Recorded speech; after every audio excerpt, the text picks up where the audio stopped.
নতুন শাড়ি দিয়ে ঘোমটা দিয়ে ধোকা দেওয়া যাবে না। এক জালেম এক ফ্যাসিস্টকে তাড়িয়ে আবার আমাদের উপরে আল্লাহ সেই জালেম ফ্যাসিস্ট চাঁদাবাজ চাপিয়ে দেবে, এটা আমার মন বলছে না। বিগত দিনে যারা দেশ পরিচালনা করেছে, এখন তারা নতুন ভাবে আবার দেশ পরিচালনা করার জন্য তারা পাগলের মতো হয়ে, গ্রাম্য একটা কথা আছে, অর্ধ পাগল এখন ফুল পাগলে, আর এক ডিগ্রি যদি দেন তার চেয়েও বড় পাগল। আর সেই চরিত্র আবার বাস্তবায়ন করবে।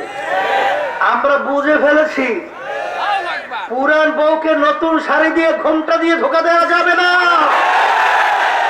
কারণ যখন ওই ঘোমটা আবার উঠাবে, দেখবে সেই পুরান বউ তো আমাদের সামনে নতুন।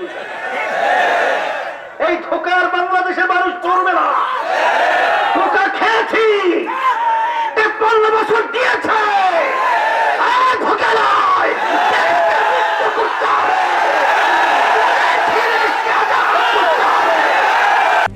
RICL TMX, যুগের পর যুগ স্থাপনা থাকে মজবুত।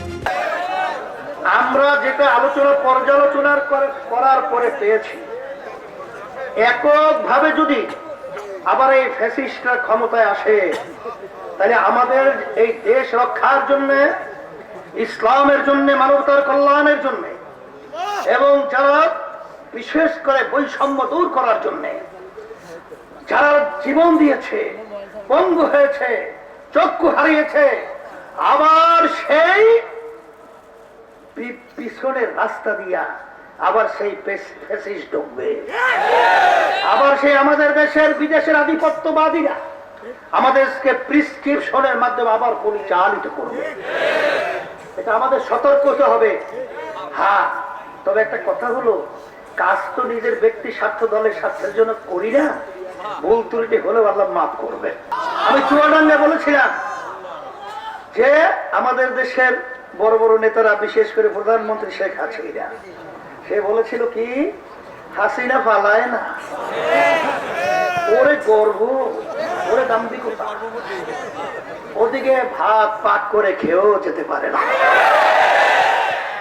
বুঝা গেল আল্লাহর বাহির আলমের বাহির। কথা ঠিকই না? আল্লাহ রাব্বুল আলামিন এক জালেম এক ফ্যাসিস্টকে তাড়িয়ে আবার আমাদের উপরে আল্লাহ সেই জালেম ফ্যাসিস্ট চাঁদাবাজ চাপিয়ে দেবে, এটা